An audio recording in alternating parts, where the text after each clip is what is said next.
지난번에 우리는 중요한 관점을 얘기했습니다. 이 성경의 중요한 관점이 분별이다 이렇게 얘기를 했는데 성경은 항상 거짓과 이 진짜 또 거룩함과 더러움 이런 것들을 항상 분리하고 구별하는 그런 일들을 해준다는 거예요. 이런 것을 빌미로 해서 우리가 한 번 구원은 영원하다라고 하는 이런 논쟁에 있어서 우리는 어떤 쪽을 우리가 생각해야 될지를 한번 우리가 살펴봤는데요. 오늘은 그 두 번째 시간으로 분별의 이런 주제를 가지고 우리가 한 번 더 이 구원론을 좀 냉철하게 한번 살펴보기를 원합니다. 하나님의 관점은 구약서부터 이 마지막 요한계시록에 이르기까지 분별, 구별, 선별이라는 걸 기억하시기 바랍니다. 꼭 그렇게 하고 이제 뒤에 우리가 이제 가야 돼요. 그렇다면 구별과 선별 또 이런 하나님의 이 분별이라고 하는 이것을 하나님이 왜 사용하시는 걸까? 하나님은 항상 이것을 통해 알려주시는 건 그 하나님의 나라 속에는 악하고 거짓된 것들이 섞여 있다는 사실을 알게 해주시기 위해서 이러한 방법을 쓰시는 겁니다. 여러분 에덴 동산을 보시면 에덴 동산에 하나님이 만드신 최초의 동산에 보면 갑자기 3장에 보면 사탄이 등장을 합니다. 이 뱀으로 가장한 사탄이. 뭐 뱀은 뱀이다 이런 얘기가 있지만 요한계시록에도 옛뱀 뭐 그것도 나오지만 또 창세기 3장 15절에 보면은 네 머리를 상하게 할 것이다 라는 걸 원시복음으로 할 때 이 뱀을 향해서 말씀하실 때 사탄으로 얘기를 한단 말이죠. 그래서 이 창세기 3장에 등장하는 이 뱀은 이 뱀으로 가장한 사탄이다라는 게 공통적인 일반된 시각이죠. 그런데 재미난 거는 이 에덴 동산 속에 바로 사탄이 존재하고 있었다는 거예요. 그거를 분별할 수 있는, 그것을 구별하고 선별해내고 분리해내는 그런 일들을 우리 인간에게도 원하셨고 그것을 알기를 원하셨습니다. 마찬가지로 하나님은 이스라엘 역사 속에서도 계속해서 이 하나님은 분별하고 구별하고 선별하는 역사를 진행하고 계시다는 것을 알 수가 있고 예수님이 초림했을 때에도 제가 말씀드렸듯이 자칭 이스라엘이라고 여겼던 선민들 또 자칭 잘 믿는 종교인이라고 생각했던 이 율법주의, 바리새파 율법주의자들 그들의 외식과 가식을 구별해내고 분별할 수 있도록 우리에게 그들의 실체를 알려주시는 걸 볼 수 있었어요. 쉽게 말하면 양의 탈을 쓴 이 늑대들을 우리에게 알려주시는 거죠. 서신서도 마찬가지예요. 다른 복음, 다른 영, 다른 예수가 초대교회 안에 있었다. 그러니까 초대교회의 가장 큰 문제는 그 교회라고 하지만 그 속에 가짜가 있고 거짓이 있고 거짓 진리가 있고 거짓된 복음들이 있으니 그것을 분별해내라는 것이 바로 이 사도 바울의 강력한 권면입니다. 그래서 그들을 자꾸 알려주죠. 성경은 그들을 알려주고 분별해주고 드러내주고 함으로 인해서 정말 진짜 믿는 성도들이 무엇을 따라야 하고 무엇을 생각해야 되고 어떻게 살아야 되고 무엇을 믿고 견디고 승리해야 될지를 알려주시는 것이 서신서의 매우 중요한 교훈이라는 거예요. 제가 이 얘기를 말씀을 드리는 이유는 바로 이 선별이라는 기준, 그러니까 성경이 진행하고 있고 예수님이 하셨고 사도 바울이 보여주는 그런 이 구별과 선별 이런 분리, 분별을 우리 오늘날 한국교회에 적용해야만 하는 또 그것을 통해 한국교회가 얻어야 될 교훈이 엄청나게 많다는 걸 제가 알려드리기 위해서 그런 겁니다. 자, 제가 지금 막 말씀을 드린 이러한 분별이라는 주제를 가지고 제가 개혁주의지만 정말 이 한간에 떠도는 이 구원론 때문에 좀 개혁주의의 문제들을 좀 말씀을 드리려고 합니다. 저는 분명히 싫어하는 말이 있어요. 한번 이제 이렇게 주장을 한단 말이에요. 알미니안이나 그 밖의 사람들이 칼빈주의는 잘못됐다. 칼빈주의는 한 번 구원은 영원하다고 주장한다. 무슨 짓을 해도 무슨 죄를 지어도 한 번 얻은 구원은 결코 잃어버리지 않는다라고 가르친다. 저는 이런 말들을 매우 싫어합니다. 명백한 거짓말이 맞습니다. 이것은 개혁주의 구원론을 공격하기 위해서 만들어진 말이지 결코 개혁주의가 그렇게 가르친 또 개혁주의가 가지고 있는 구원론의 원리는 결코 아닙니다. 자, 그렇지만 저는 이런 말을 변증하기보다는 이것을 통해서 저는 우리 개혁주의가 가지고 있는 문제점들에 대해서 교훈을 얻고자 하는 거예요. 분명히 제 입장은 이런 개혁주의를 칼빈주의라는 이름으로 공격하는 부분들에 대해서는 거부하지만은 실제로 제가 이 개혁주의 입장에서 장로교 전도사요 또 목사로서 경험했고 또 알고 있는 이런 잘못된 점들에 대해서만큼은 우리가 좀 알고 있어야겠다라는 점들을 제가 말씀을 드리는 거예요. 분명하게 개혁주의, 칼빈주의를 공격하기 위한 잘못된 구원론의 오해들은 분명히 그것은 구별해야 돼요. 하지만 그렇다고 해서 개혁주의가 잘못하지 않은 건 결코 없습니다. 분명히 잘못이 있습니다. 예를 들어 구원론에 있어서도 잘못한 부분이 있어요. 칼빈주의가 마치 구원파처럼 가르쳤던 부분이 있었다는 거예요. 예를 들어 이런 거죠. 예수님을 믿는 순간 우리는 다 죄 용서를 받았다. 과거의 죄, 현재의 죄, 미래의 죄까지 다 용서받았다. 여러분 이것은 구원파와 같은 주장들이에요. 우리 개혁주의는 절대적으로 이 구원파의 교리와 같이 갈 수 없습니다. 그런데도 불구하고 우리가 개혁주의 안에 있는 구원론 중에는 이 구원파적 요소들이 많이 있어요. 이 부분 때문에 논쟁이 있었죠. 몇 년 전에 김세윤 박사님서부터 톰 라이트, 톰 파이퍼, 존 파이퍼 이런 사람들이 다 논쟁을 했었어요. 한국교회의 구원론은 마치 구원파와 비슷하다. 자, 이제 예수 믿었으니 이제 모든 건 끝났어. 이제는 다른 것, 저 구원도 끝났고 너 영생도 끝났고 천국도 다 건넜으니 이제부터는 안심해. 아무 문제 없어. 죄를 지어도 아무 문제 없어. 이런 개념은 구원파의 개념이에요. 그런데 이런 부분들이 개혁주의 교회 안에 은연중에 또 떠도나 있고 또 가르쳐졌던 부분들이 있었다. 그래서 너무 이 구원을 값싸게 전한 부분은 없지 않아 있다라는 부분이에요. 그리고 두 번째, 이 개혁주의의 구원론에 있어서 문제점은 이 구원론 자체라고 말하기도 부끄러운 세속적인 구원론을 정말 값싸게 팔고 있었다라는 부분이에요. 그러나 이런 부분이 있어요. 한국 교회가 특징이 세계적인 어떤 그 외형적으로 한때는 세계에서 제일 큰 교회 6개가 한국에 있었어요. 한국은 모이면 예배당지였고 사람들이 몰려들었던 때가 있었어요. 그래서 한국은 대량적으로 또 물량적으로 또 이 대형화 또 이 외형적인 이런 건물 짓는 것 이런 것들로 굉장히 추구했던 때가 있어요. 그러다 보니까 한국 교회는 값싼 복음, 값싼 구원론을 너무 쉽게 많이 퍼뜨렸다 이런 것을 인정하지 않을 수가 없습니다. 예를 들어 이런 거죠. 누구나 예수님을 이름을 말하면 구원받는다라는 것 같은 거는 그나마 고급적인 거예요.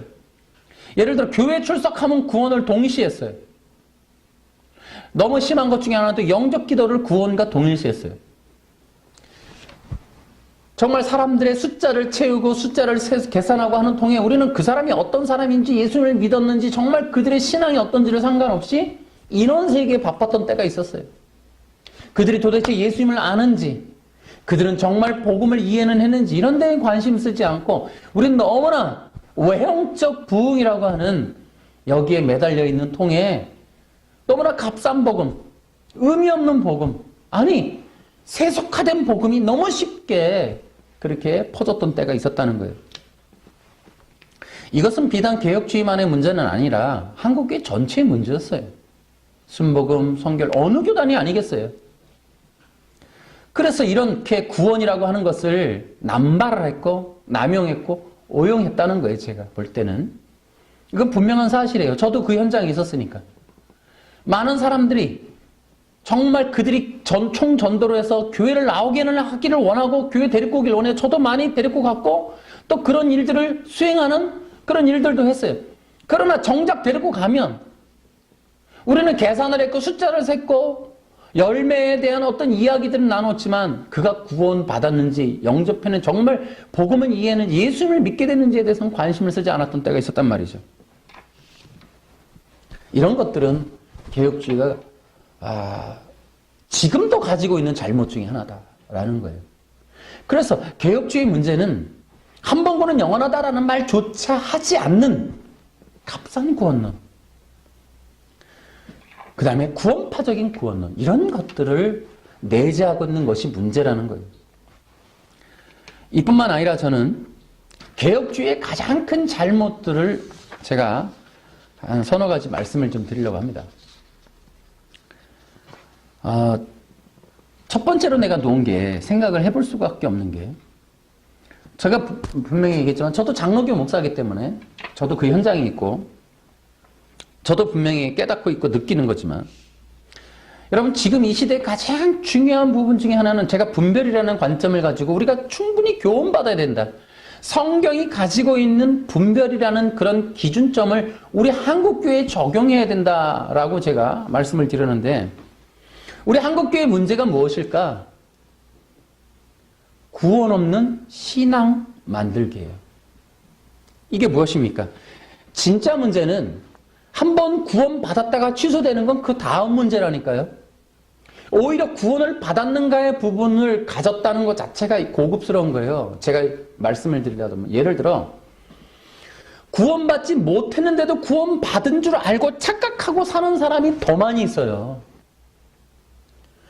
아예 구원을 목적으로 교회를 다니지 않고 복 받으려고 교회 가는 사람은 더 많다는 거죠. 여러분 예수 믿고 구원받아요? 예수 믿고 복 받아요? 한국교회 얼마나 여러분 분명히 금방 알잖아요. 예수 믿고 구원받았어요? 예수 믿고 복 받았어요? 우리는 기복주의라는 것이 쩔어 있기 때문에 구원이라는 개념을 그나마 갖고 시작을 한 신앙인이 몇 프로나 있을까 싶어요. 정말. 또한 문제가 뭐냐면 예수님을 믿지도 않는데 교회 다니는 사람 너무 많습니다. 여러분.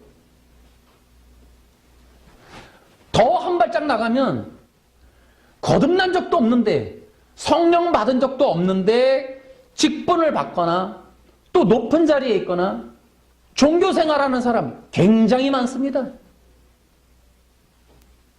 자, 이런 부분들이 뻔히 있는데도 불구하고 교회가 커질 수 있고 교회가 대형화되고 교회가 유명해질 수 있고 얼마든지 교회가 운영될 수 있다는 거. 이게 한국 교회가 가지고 있는 아킬레스건이에요. 이게 가장 큰 문제 중에 하나입니다. 여러분 한국 교회의 진짜 문제는 구원받았다가 취소된 건 그나마 나아요.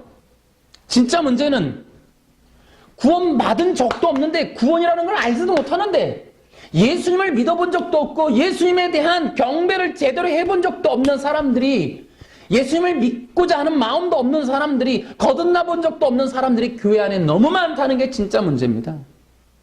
그런 사람들이 많은 교회, 그렇게 예수가 없는 신앙을 가진 성도가 많은 이런 한국교회, 성경 받지 못했는데도 불구하고 교회 다니면서 신앙생활하고 있는 사람들, 이런 사람들이 많은 것 자체가 지금 문제라는 거예요. 그래서 교회가 진짜 중요한 게 뭡니까? 영혼 구원인데, 영혼 구원이라는 이 말, 영혼 구원에 대한 이야기를 하지 않고 세속적인 야망과 꿈과 성공의 이야기들로만 해도 충분히 교회 생활이 가능해진 상태가 된, 이것이 진짜 한국교회의 문제라는 거예요. 한 번 구원이 영원하다 아니다가 중요한 게 아니고 아예 구원이라는 개념 자체가 사라져버린 것 자체가 한국교회 전체의 문제다. 이거는 칼빈주의만의 문제가 아니라는 거예요. 누가 칼빈주의니까 뭐 이것만 했겠어요? 칼빈주의가 얼마나 많은 세속화가 이루어졌습니까, 지금? 우리가 그런 부분을 간과하지 않을 수 없다. 우리는 분명하게 우리가 알고 있어야 돼. 자, 두 번째로는 진짜 개혁주의의 큰 문제는요, 복음이 사라졌다는 거예요. 이 복음이 중심이 되어야 될 교회에 세속화와 인본주의가 깊이 뿌리를 내리고 있어요.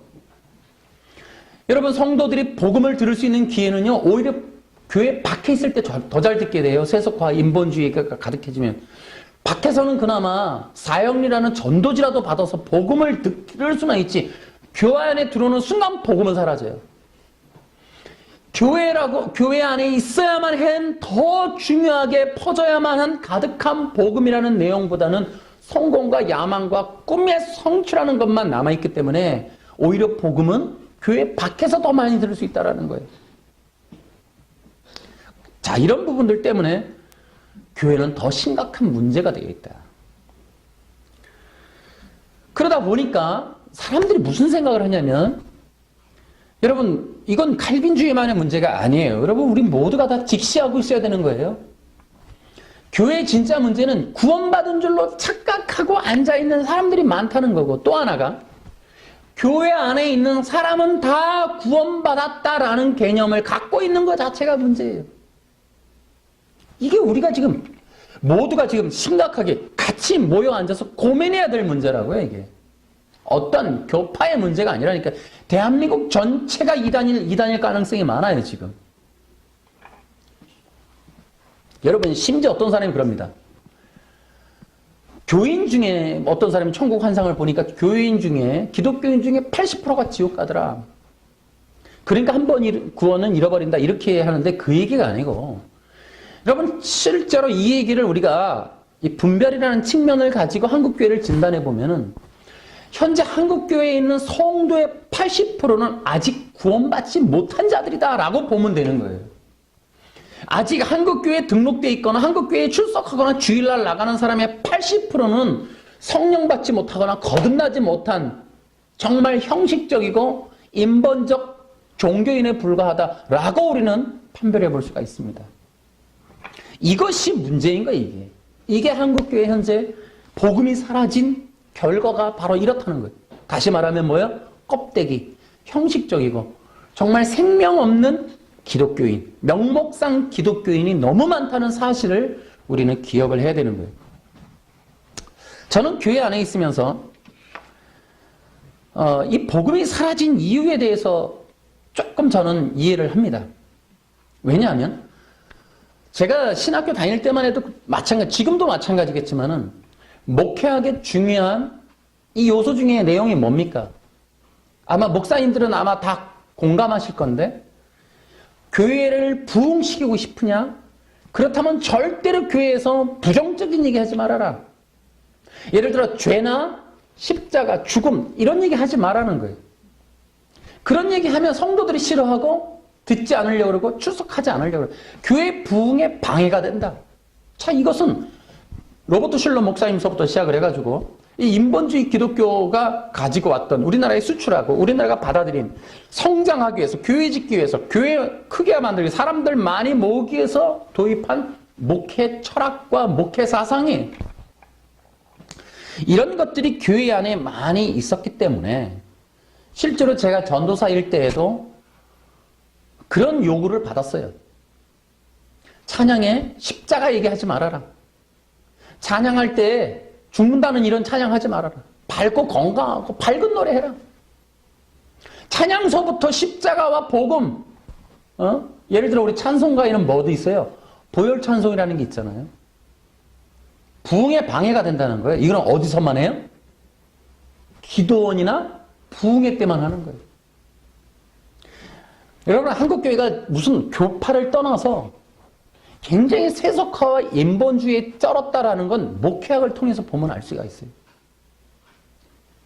그런 것들이 성행하면서 교회 안에서는 교회 성장에 방해가 되는 게 어느새 뭐가 됐어요?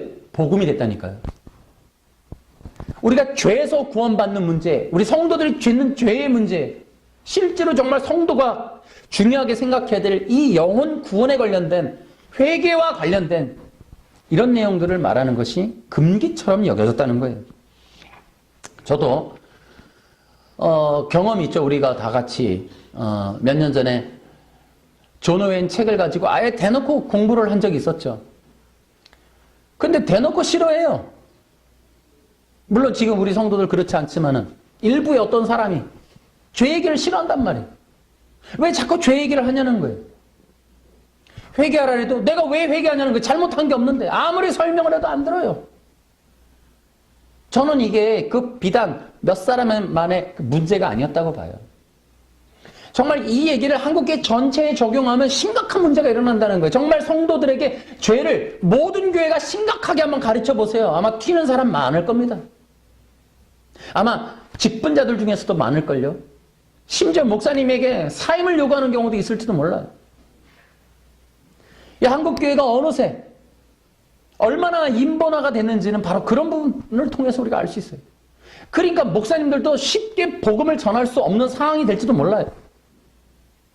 사람이 의식이 될 수밖에 없을지도 몰라요. 그래서 쉽게 복음을 전하기가 어려운 분위기, 이거 진짜 문제인 거예요, 이거 한국에. 아마 그런 사람이 있겠냐? 안 당해본 사람 모르죠. 정말 그렇게 스트레스 받는 분들이 있을 수 있어요. 이것이 한국교회가 얼마나 세속화됐는지를 알 수 있는 증표가 돼요. 제가 이 개혁주의의 가장 큰 문제의 세 번째는 심각한 문제인 것을 제가 말하지 않을 수 없습니다. 제가 아무리 한 번 구원은 영원하다고 주장을 해도 그래도 저는 개혁주의라고 말은 하고 싶어도 인정하지 않을 수 없는 게 있습니다. 개혁주의가 정말 민족 앞에, 한국 기독교 앞에 철저하게 반성하고 회개하고 인정하고 고백해야 되는 부분은 은사 중지론, 성령의 은사 부정, 성령의 역사 방해, 이 부분은 철저하게 회개해야 될 거예요. 개혁주의가 가지고 있는 정말 역사, 민족 앞에 잘못한 부분이에요, 이게. 한국교회에게 정말 회개해야 돼요. 은사 중지론. 제가 신학교 다닐 때에도요, 산기도 다니는 사람들도 있었지만, 그때는 산기도가 유명했으니까. 그 교실 안에는 어떤 사람도 있었냐면, 이미 은사는 끝났지 않았냐. 오순절날 그때 이미 끝난 거다. 성령의 역사는 오순절과 함께 멈춘 것이다. 라고 주장하는 은사 중지론을 가지고 있는 학생들도 많았어요. 도대체 누가 어떻게 퍼뜨렸는지, 어떻게 시작됐는지 정말 한국교회가 가지고 있었던 정말 심각한 문제죠. 특히 개혁주의. 이 장로교가 가지고 있는 최대의 이 단점 중에 또 잘못 중에 범죄 중에 하나가 성령의 역사를 가로막은 거예요. 이건 우리가 반드시 반성하고 넘어가야 돼요. 성령의 은사 중지론. 여러분, 이것은 반드시 끊어내야 합니다. 아멘. 이것은 역사와 민족 앞에 잘못한 부분이에요. 어떤 학자가 시작을 했는지 몰라도 그 사람은 당연히 터지겠지만은 개혁주의, 소위 장로교라고 하는 분들에 의해서 일어나는 이 부분은 철저하게 회개돼야 돼요. 제가 들은 얘기 중에 이런 얘기가 있었어요.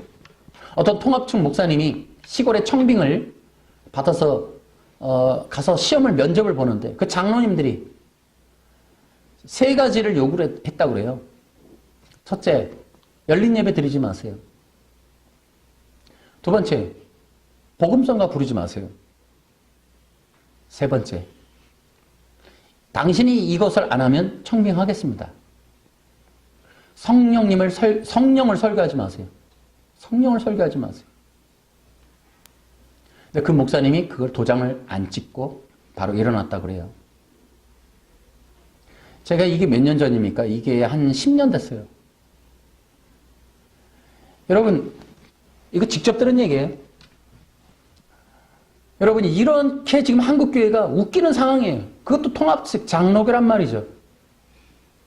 장로님들이 청빙위원회에서 성령을 공식적으로 설교하는 걸 거부하고 있는 거예요. 이 책임을 개혁주의는 모든 목사님들은 하여튼 모두 함께 사과를 해야 돼요. 함께 짊어지고. 여러분, 그래서 어떻게 됐어요? 성령을 말하면 이단 잡았어요. 성령의 은사 얘기하면 전부 이단시했어요. 한국 교회, 장로교 안에서도. 이것이 지금 실상이란 말이에요. 아직도 여전히 장로교가 그러고 있다면 정말 심각한 문제일 거예요. 지금 2000년, 18년 지금 이런 상황에도 불구하고 아직도 성령론에 대해서 반대하는 분들이 있는지 모르겠어요. 장로교 목사님 중에. 설마 그런 분 있겠습니까? 아마 없을 거라고 생각을 해요. 이제 은사 중지론은 사라졌을 거라고 저는 봅니다. 전 신학교 나온 지 꽤 됐으니까 아마 지금쯤은 아마 그런 일은 다시는 없을 거라고 봐요. 정말 그런 게 있다면, 은사 중지론을 얘기하는 분들이 있다면 그 교회는 다니면 안 돼요. 절대 교회가 아닌 거예요. 성도들 중에 그런 분들을 아신다면 빨리 빼내세요.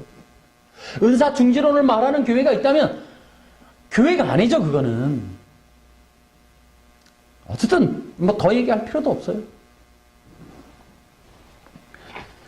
자, 이렇게 이제 장로교, 개신교, 장로교 이 개혁주의가 가지고 있는 문제가 많습니다. 그렇기 때문에 우리는 이런 부분들을 인정 안 할 수 없고 다시 생각을 해야 돼요.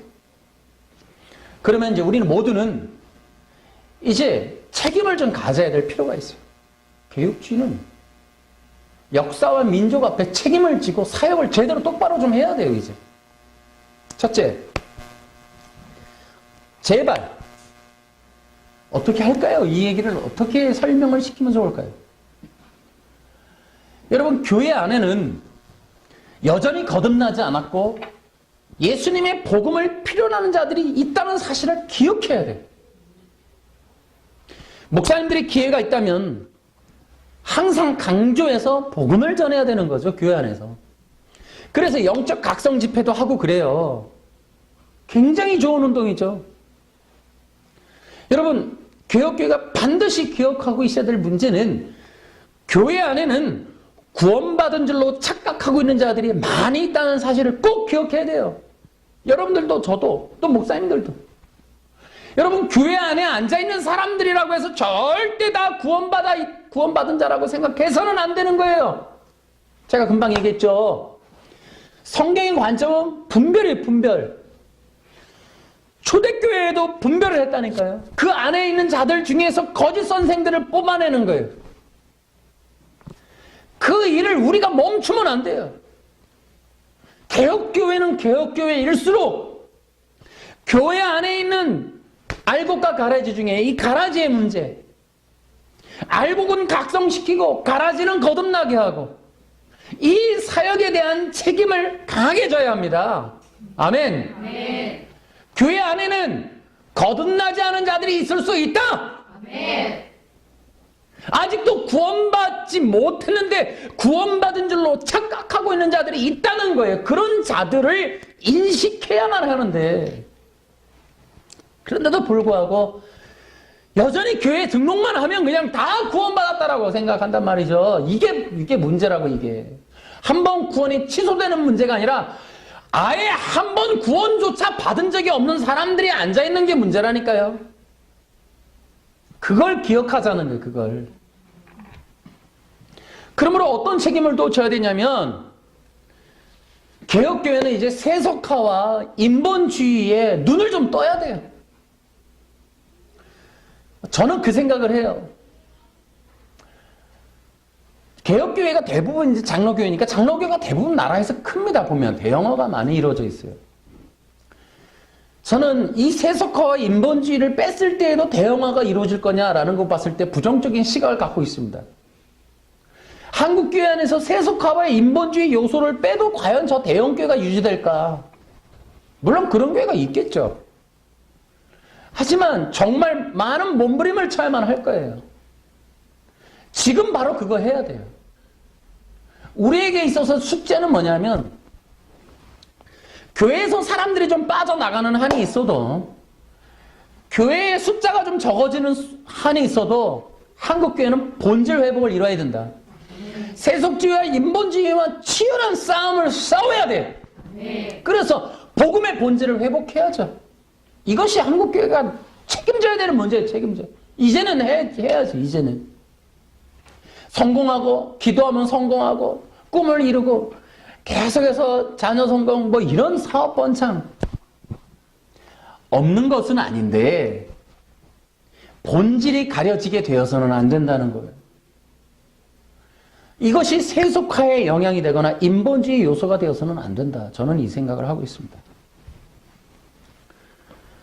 또 우리가 어떤 책임을 져야 되느냐면 교회는 영혼 구원에 책임을 져야 되겠다. 아멘. 아멘. 이제부터라도 교인들이 다 성도라 생각하지 말고 계속해서 촉구하고 각성시켜서 교회를 출석하는 모든 성도들이 알곡이 되도록 만드는 영혼 구원의 일에 책임을 지자라는 거예요. 그래서 사도 바울이 했던 것처럼 사도 바울은 성경에서 보면 계속해서 각성을 시켜요. 성도들을. 계속해서 깨운단 말이에요. 상 받는 일로 싸워라, 뛰어라, 농사는 농부처럼, 군사는 싸움처럼, 운동선수는 운동처럼 계속해서 달려가라고 촉구를 한단 말이에요. 각성을 시킨단 말이에요. 그래서 그들이 진정한 믿음의 자리에 있는지, 정말 그들이 복음으로 서 있는지 계속해서 각성을 시켜요. 그래서 그들로 하여금 어떻게 해요? 영적인 전신갑주를 입힌단 말이에요. 우리가 그런 점들을 좀 기억하고 저는 이런 지금 논쟁이 있어요. 구원론의 논쟁에 작년부터 계속 설교했지만 한편으로 알미니안들이 주장하는 또 알미니안들이 하는 역할에 대해서 저는 주목해야 된다. 저는 칼빈주의, 개혁주의가 저들이 말하는 부분을 받아들여야 되겠다. 저는 그 생각을 하고 있어요. 저는 알미니안의 역할에 참 좋은 점 중에 하나는 개혁주의의 실상을 보게 했다. 개혁주의가 어떤 모습이고 어떤 말들을 했고 어떻게 잘못을 했는지를 알게 해주는 그런 채찍질의 역할을 했다라는 생각을 하고 있습니다. 그래서 그들은 한 번 구원은 영원하다. 칼빈주의가 그렇게 얘기한다. 그래서 무엇을 하든지 무슨 짓을 하든지 저들은 구원받는다고 말한다.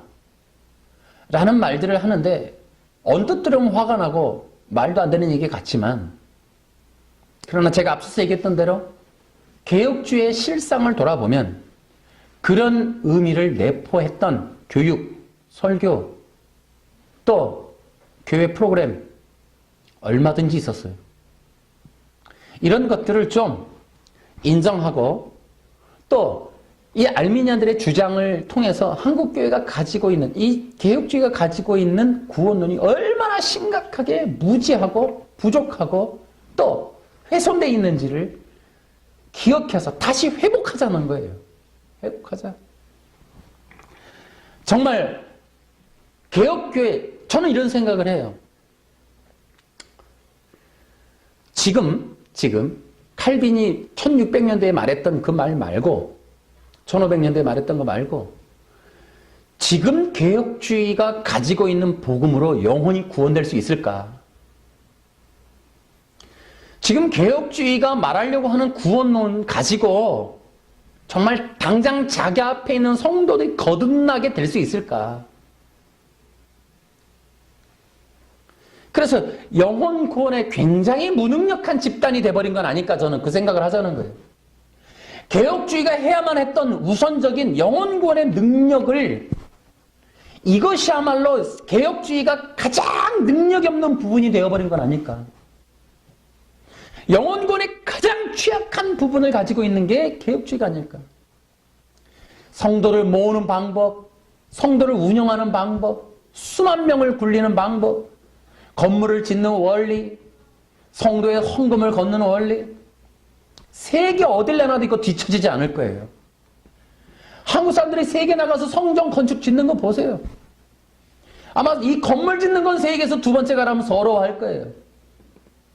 개혁주의가 가지고 있는 굉장히 큰 능력 중에 하나가 건물 짓는 거 아니에요? 그런데 영혼 구원하는 능력에 있어서도 이렇게 과연 효력이 있을까? 개혁주의가. 이런 부분들을 우리가 각성해야 되겠다. 그래서 저는 이런 부분들이 생각을 하게 되는 계기가 바로 이 알미니안들의 역할이 아닌가. 그래서 알미니안들을 통해서 개혁주의가 좀 보완하는 계기가 되었으면 좋겠다. 본질을 회복하는 계기가 되었으면 좋겠다. 이런 생각을 하게 됩니다. 여러분 고린도전서 우리 13장 한번 봅시다. 고린도 후서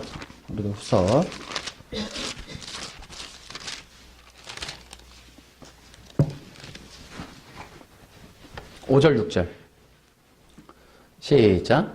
여러분은 자신이 미만하든지 점검하고 자신을 시험해 보십시오. 예수 그리스도께서 여러분 안에 계시다는 사실을 알지 못합니까? 이것을 모르면 여러분은 시험에서 불합격한 사람들입니다.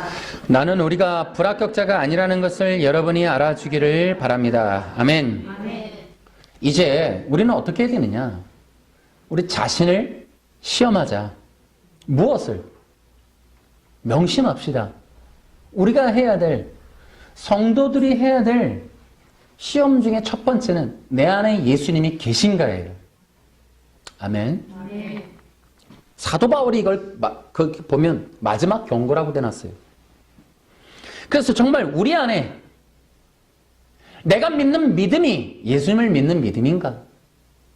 정말 내 안에 예수님이 계신가? 하는 부분들을 시험하라는 거예요.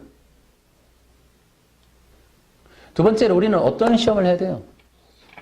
물과 성령으로 거듭났는가를 시험해 봐야 돼요. 아멘? 아멘. 물과 성령으로 거듭난 자가 바로 성령을 선물로 받습니다. 아멘. 성령으로 선물로 받은 사람들은 몇 가지 특징이 있어요. 나중에 그 얘기를 따로 하겠지만은 예수님을 구세주와 주님이라고 인정합니다. 두 번째로는 거룩한 삶을 살게 돼요. 성령의 인도 안 받는 삶을 산단 말이에요. 아멘. 이것이 성령 받은 자의 특징이에요. 그러면 우리는 이런 생각을 하게 돼요. 여러분, 개혁주의가 그렇게 말한대요. 한 번 구원받았으니 무슨 짓을 해도 무슨 죄를 져도 천국 간다. 그런 말은 성경에 없다는 거죠. 개혁주의가 그렇게 말은 하지 않습니다. 절대로 그렇게 가르치지 않아요. 그거는 저는 그 생각해요. 한 번 구원은 영원하다 라고 가르치면서 무슨 짓을 해도 무엇을 해도 다 천국 간다라고 이렇게 말을 했다는 건 저는 칼빈주의라고 말하는 거 별로 안 좋아하지만 이 개혁주의에 대한 모독이라고 생각해요. 앞서도 얘기했지만 그 모독을 들을 만하니까 듣게 되겠지만은 지금 그런 잘못을 많이 했으니까 정말 욕먹을 만해요. 정말 욕먹을지만 제가 금방 앞에서도 얘기했지만 성령론이 제대로 있습니까? 복음을 제대로 전합니까? 구원론이 일치가 되고 있습니까, 여러분? 정말 어리석거든요. 모독받을 만해요. 하지만 진리는 진리니까. 그렇다고 해서 우리가 진짜 성령 받고 거듭난 자의 구원까지는 취소되지 않는다. 결코 예수님을 믿어서 에베소서 1장 13, 14절 예수 믿고 구원의 보증으로 얻은 성령이 있는 자들의 그 구원은 절대 잃어버리거나 취소되는 바는 없다. 이것은 뭐 절대 진리예요, 절대 진리. 문제는 앞서도 얘기했듯이 구원받지 못했는데 구원받은 줄로 착각하고 앉아있는 성도들이 많은 개혁교회가 문제라는 거죠. 그렇기 때문에 그 교회를 향해서 분별하고 구별할 줄 아는 시대적인 눈을 가지고 시대적인 영적인 진리의 가름대를 좀 가져야겠다는 거죠.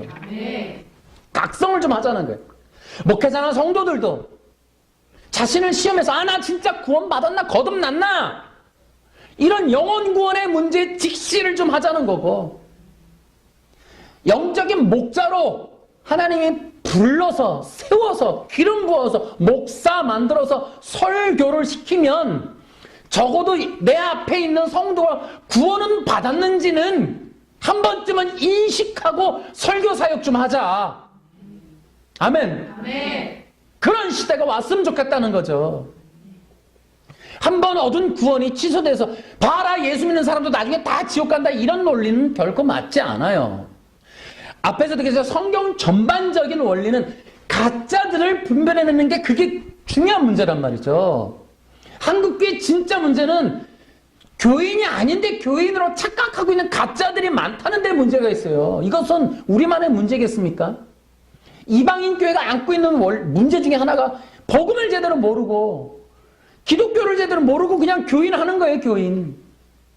그러니까 너무나 많이 지금 한국교회에 지금 교인이라는 이 교회, 지금 이 한국교회 보십시오. 2018년도.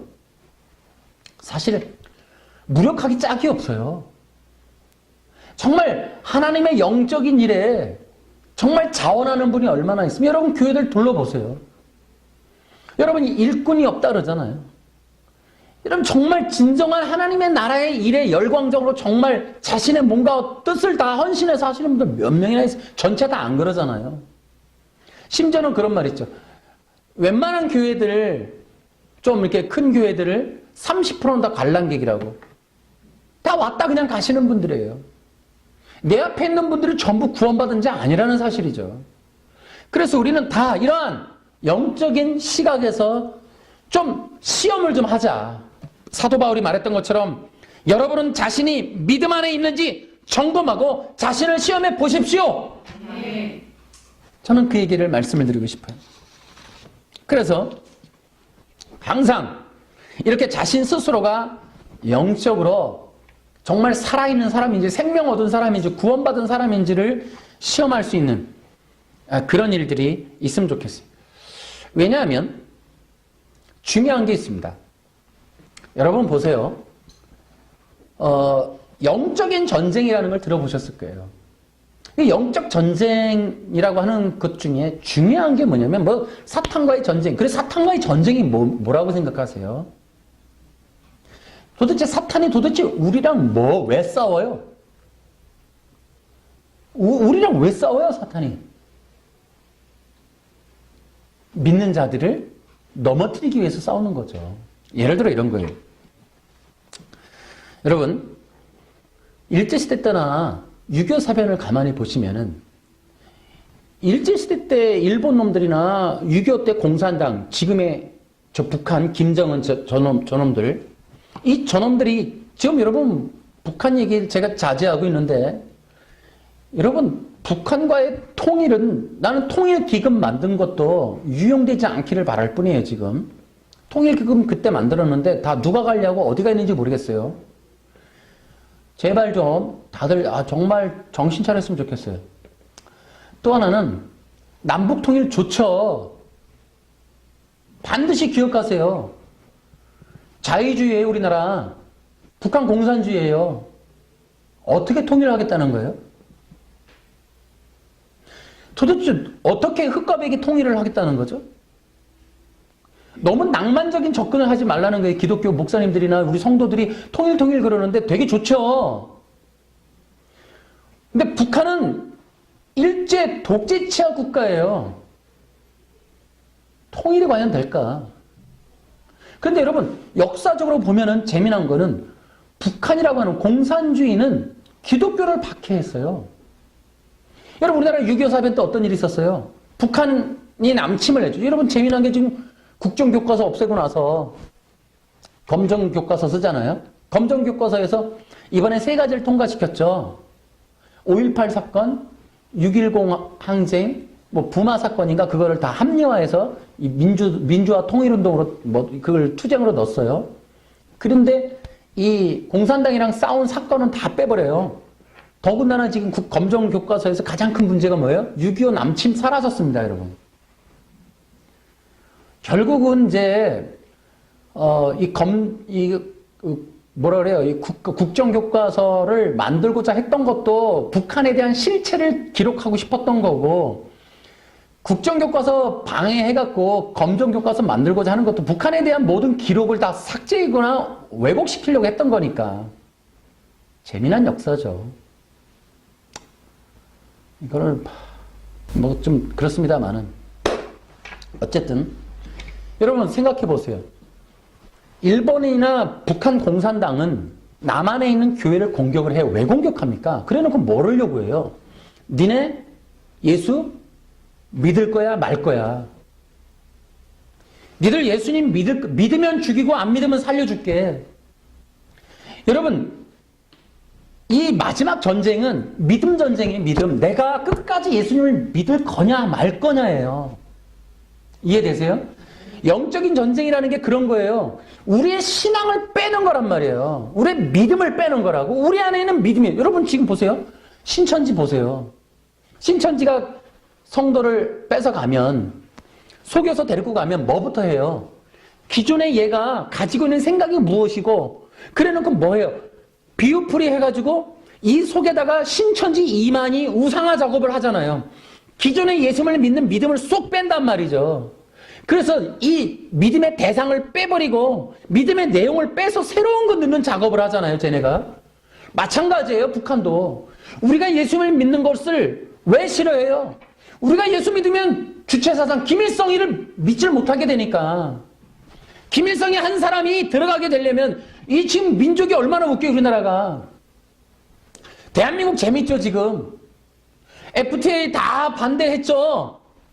지금은 왜 반대 안 하죠? 다 잘하잖아요. 지금 다 좋다 하잖아요.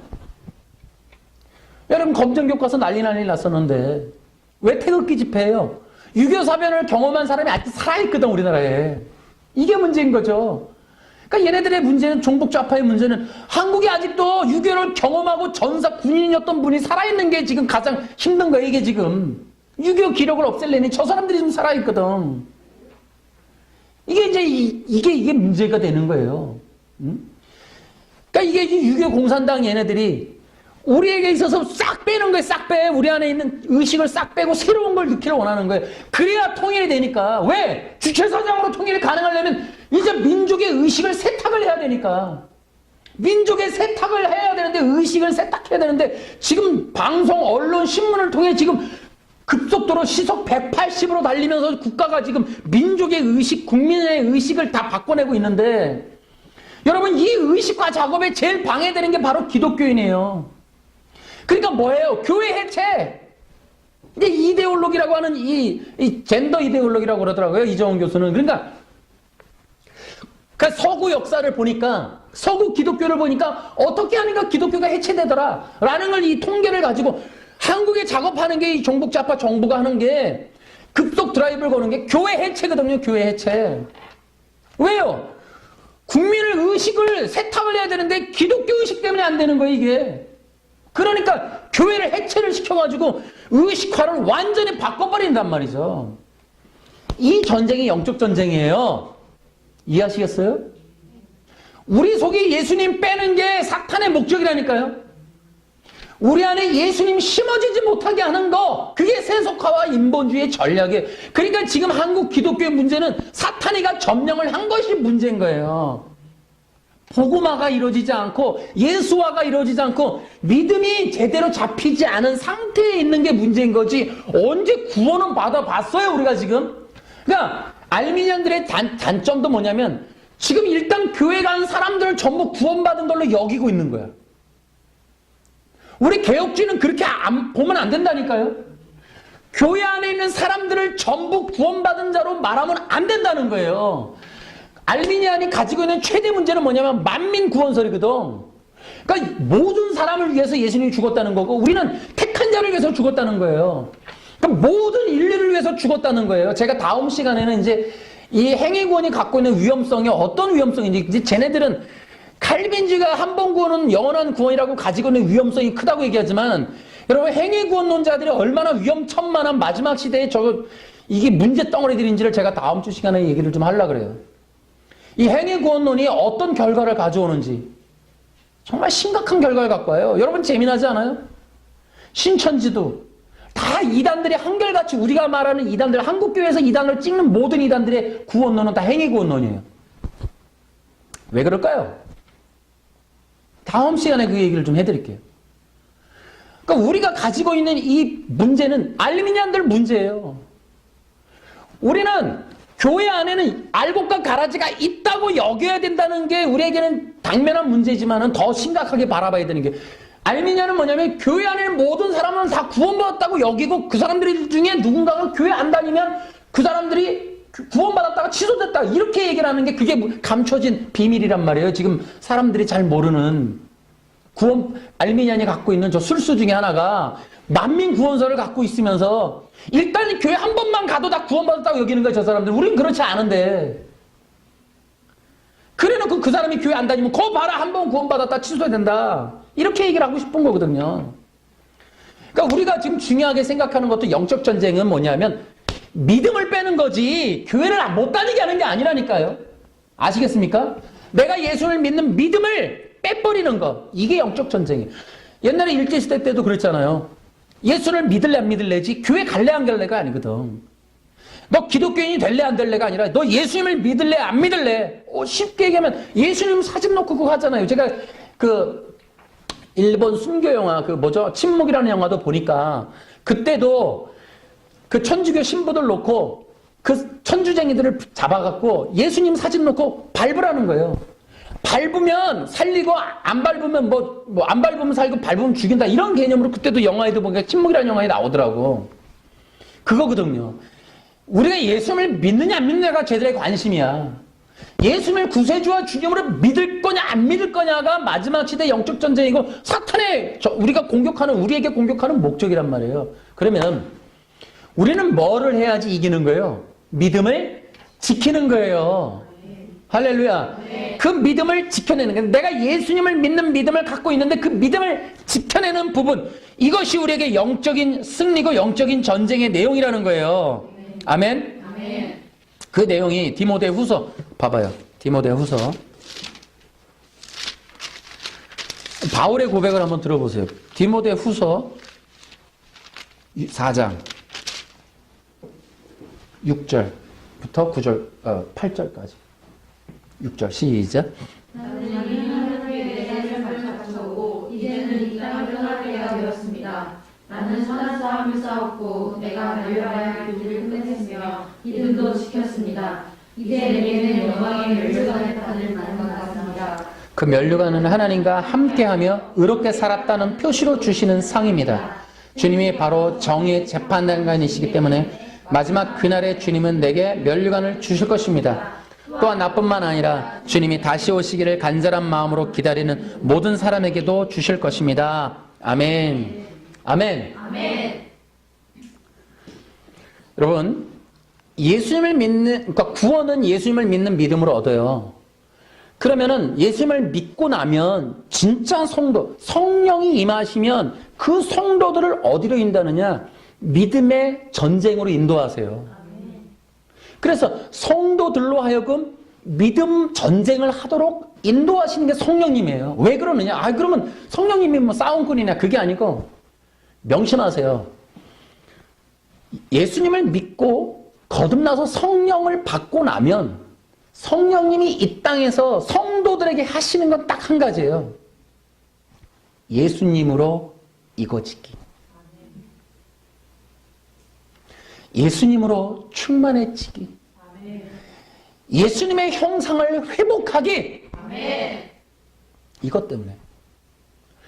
여러분, 그래서 성도들로 하여금 복받고 잘되고 평안한 길로만 인도하시지 않는 게, 사도 바울도 그랬어요. 여러분 보세요. 믿음으로 산 사람들 히브리서 11장 꼭 좀 한번 보세요. 성경 중에 다른 거 다 필요 없고 히브리서 11장 한번 보세요. 왜 그러는가? 왜 믿음으로라는 말로 1절부터 시작을 해갖고 마지막에 성도들이 순교당하는 얘기로 끝나는지 히브리서 11장. 여러분, 예수 믿고 나면 성령님이 임하셔서 성도들로 하여금 정말 복된 길로 인도하시는 그 복된 길이 뭐냐면 그 예수님을 믿는 성도가 예수님으로 충만해지고 예수님을 더 붙들고 예수님을 깊이 알고 예수님과 깊이 사귀고 예수님과 연합하고 심지어 예수님의 형상을 회복하고 예수님의 마음을 담도록 인도하시는 것이 성령님의 뜻입니다. 막 산다는 개념이 개혁주의도 없지만 성경에도 없잖아요. 진짜 개혁주의가 무서운 게 거기 있는 거예요. 진짜 개혁주의 구원론이 더 무서운 게 개혁주의 구원론의 기준이 더 높고 더 힘들어요. 문턱이 더 높아요. 예수 믿고 막 산다는 건 알미니안이 하는 말이겠지. 진짜 개혁주의 신학, 바울 신학은 예수 믿고 나면 순교요. 아멘. 예수 믿고 나면 평안하다. 세속화와 인본주의가 가르쳐놓은 바벨론 신앙이고, 바벨론 신학이고, 바벨론 교회고, 바벨론 설교가 그렇게 하는 거고, 성경과 아울러 개혁주의가 해야 될 말은, 개혁주의가 원래 해야 될 말은 예수 믿고 성령 받으면 연단과 고난과 환난과 핍박을 받는 것입니다. 아멘. 그러므로 어떻게, 그러면 그냥 하나님이 뭐 괴롭히는 장난하시네. 그게 아니라 성도들이 이 땅에서 최대한 예수님으로 익어져서 천국에 오기를 기다리는 거예요. 아멘. 예수님을 알고 예수님과 깊이 사귀고 그래야 어린 양의 혼인잔치에 들어가니까 그것을 원하시는 겁니다. 아멘. 그냥 막 산다? 누가 그래요, 누가? 어떻게 막 살아요, 예수 믿고? 칼빈이든 아니든 간에. 어떻게 기독교 신앙에서 막 산다는 말이 가능합니까? 그거는 어디서 누가 거짓말한 거예요? 말이 안 된다는 거예요. 그렇지 않아요. 개혁주의가 말하는 구원론이야말로 진짜 힘듭니다. 성화의 길 만만합니까, 여러분? 연단 받는 게 만만합니까? 우리 이지선 자매 얘기하잖아요. 얼굴에 다 타도 감사합니다. 할렐루야. 예수님을 믿고 예수님께 영광 돌리는 그 일이 쉬운 일입니까, 여러분? 예수 믿고 성령 받았는데 막 산다는 게 말이 됩니까? 거룩한 길로 인도함 받는 게 쉬운 길이 아니에요. 예수님이 뭐라 그래요? 좁은 길로 걸어가라. 아멘. 얼마나 좁은 길이고 협착한 길인데, 예수 믿는 길이. 예수 믿는다는 게 초대교회는 무엇을 의미했습니까, 여러분? 예수를 믿는 기독교 신앙으로 옮겨간다는 거, 신앙을 바꾼다는 일은 죽음과 똑같았어요. 순교와 동일시됐다고. 예수 믿는 것과 동시에 죽음이었어요. 여러분, 유명한 말이 있어요. 카타콤이라고, 지하 이 무덤. 거기에서 순교 성도들이 나왔습니다. 찬란한 기독교의 영광은 카타콤에서 발전됐다 그랬어요. 카타콤의 신앙이야말로 이 기독교가 가지고 있는 역사의 가장 빛나는 부분이라 그랬어요.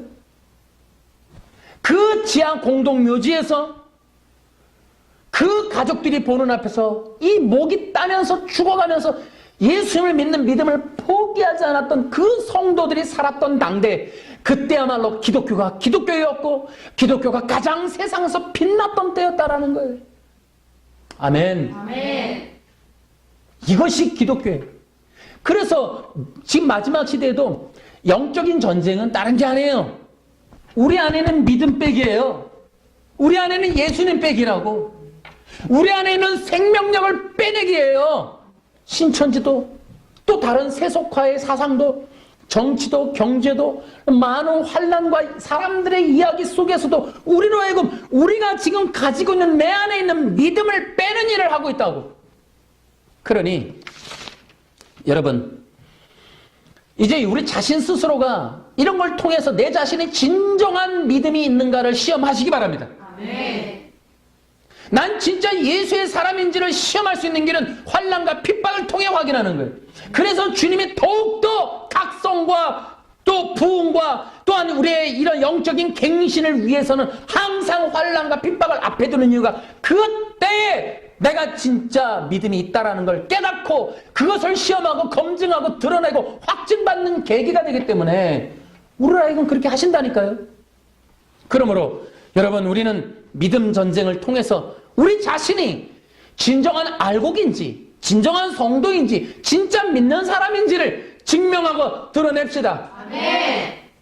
그 일들을 위해서 우리를 도우시는 분이 계세요. 바로 성령님이세요. 아멘. 성령님이 우리로 하여금 우리가 한번 얻은 구원과 한번 믿은 믿음을 지켜내고 이겨내고 예수님을 끝까지 붙들 수 있도록 돕는 분이십니다. 아멘. 내 안에서 힘을 주시고 인도하시고 붙잡아 주시고 생각과 말과 내 마음의 의지를 붙잡아서 예수님만 사랑하도록 케투바로 내 마음속에 임하신 분이 성령님이세요. 아멘. 그게 새 언약에 보증되시는 성령의 역사입니다. 아멘. 그래서 새 언약의 영으로 새 언약의 보증으로 임하신 성령이 내 안에 오셔서 나로 하여금 주님의 그 앞에 그 존전에 갈 때까지 결코 이 믿음 포기하지 않도록, 이 믿음 예수님을 포기하지 않도록 신간 능력을 더해 주십니다. 그러니 내 세상 속에는 육체와 또한 육체의 욕망과 세상의 유혹으로 인하여 그 성령의 역사가 약해지지 않도록 날마다 성령에게 순종하고 충성합시다. 갈라디아서 5장 16절처럼 성령에 순종하라. 성령의 인도하심에 순종함으로 내 안에서 성령이 활발하게 역사하셔서 이 성령님이 너로 하여금 예수님을 믿도록, 예수님을 따르도록, 예수님을 붙잡도록 만들어 가신다는 것을 믿으시기 바랍니다. 이것이 개혁주의가 가지고 있는 구원론의 핵심입니다. 그래서 개혁주의가 원래 가지고 말했어야 되는 것이 이신칭이라고 말하기보다는 예수 믿고 천국, 예수 믿고 복 아니라 예수 믿고 성령 받는다예요. 이것을 고의적으로 역사적으로 내가 볼 땐 성령의 역사를 가로막은 이 역사의 이 흐름들이 있어요. 성령님을 인정하지 못하고 성령을 받고 성령 안에 살지 못하도록 가로막은 역사적인 그런 라인들이 있다고. 오늘날의 이 개혁주의도 그런 일부분의 책임감이 있으니 이제 그 다 걷어내고, 여러분 명심하세요. 성경에 분명하게 기록되어 있는 건 예수 믿으면 성령 받습니다. 그 성령 받고 거듭난 자의 구원까지는 결코 잃어버리거나 취소되는 바가 결코 없다는 걸 기억하세요. 단지 문제는 뭐냐? 그렇게 예수 믿고 거듭나서 성령 받은 자가 별로 없다는 데 문제가 있는 거예요. 모든 사람이 교회에 온다고 그렇게 되진 않아요. 모든 사람들이 출석했다고 되지 않습니다. 정말 예수님을 구주와 주님으로 믿고 정말 영적으로 회개하고 거듭난 사람, 그리고 예수님을 굳게 믿들고 살아가는 그 사람이 진짜 거듭난 사람이에요. 그 이후로 막 산다, 결코 거듭나 본 적 없는 사람이에요. 우리는 이러한 것들을 기억을 해야 되고, 마지막으로 제가 이런 얘기 하겠습니다. 마지막에 주제는 저는 보수라고 썼습니다. 제가 앞서서 얘기했습니다. 분별이라는 관점으로 개혁주의를 바라보면 문제투성이가 많습니다. 잘못되고 깨지고 부서져 버렸어요. 개혁주의는 엉망진창이 돼버렸어요. 오히려 개혁주의의 본질까지도 무엇일까 싶을 만큼 개혁주의 자체가 없어져 버렸어요. 교회 건축, 부흥이라는 교회의 교인 성장, 또 교회 성장 프로그램, 여러 가지 때문에 세속화와 인본주의라는 그 깃틀 아래 개혁주의는 와장창 박살나고 말았습니다. 그래도 저는 개혁주의가 좋았던 게 하나가 있었어요. 신학교 때부터. 오직 예수, 오직 믿음, 오직 은혜. 저는 개혁주의를 잘 몰라도 제가 성경을 보거나 제가 아무리 봐도 개혁주의가 표방했던 이 구호만큼은 내 마음을 뜨겁게 해요. 내 마음에 타오른단 말이에요. 내 안에는 이런 게 하나가 있어요. 오직 예수님밖에 없다. 저는 그 얘기만 들어도 이게 뜨거워져요. 내 심장이 뜨거워져요. 그래서 저는 개혁주의가 오염됐고 부서지고 깨졌지만 저는 개혁주의를 지키겠습니다. 개혁주의가 가지고 있는 구원론이 엄청나게 허접하고 말도 안 되는 내용들이 너무 많아요. 지금 시중에 떠도는 게. 그래도 개혁주의의 원래 원칙은 지켜가겠습니다. 저는 그렇게 하려요.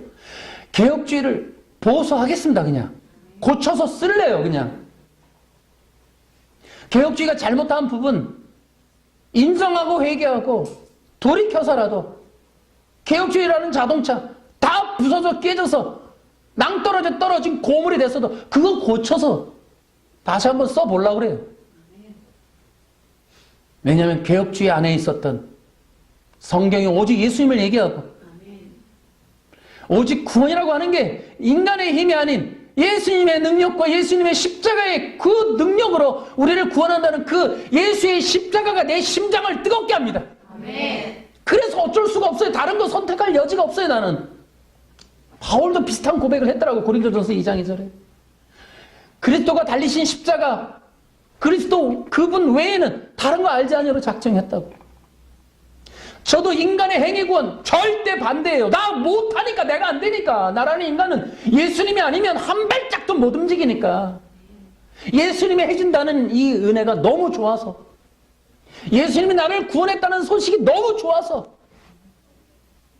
예수님을 믿으면 나를 구원해 준다고 하는 이 복음이 나에겐 진짜 생명의 복음이라서 나는 이 개혁주의를 만났고, 개혁주의가 나를 찾아봐줬고, 그래서 개혁주의가 말했던 오직 예수, 오직 믿음, 오직 은혜를 고쳐서 쓰려고 저는 그 복음 전할 겁니다. 여러분이 예수님을 믿으면 구원받는 거 사실입니다. 예수님이 십자가에서 죽으시고 부활하신 걸 믿는다면 우리는 구원받습니다. 구원받는 그 모든 자에게 성령을 부으셔서 우리를 하나님의 자녀, 하나님의 자녀의 권세를 주시고 하나님으로 하여금 하나님의 그 나라에 갈 수 있도록 우리를 도우시는 분이 보혜사이신 진리의 성령이 오신다고, 그분이 오셔서 우리를 도우실 것이라고 저는 그렇게 전하고 싶습니다.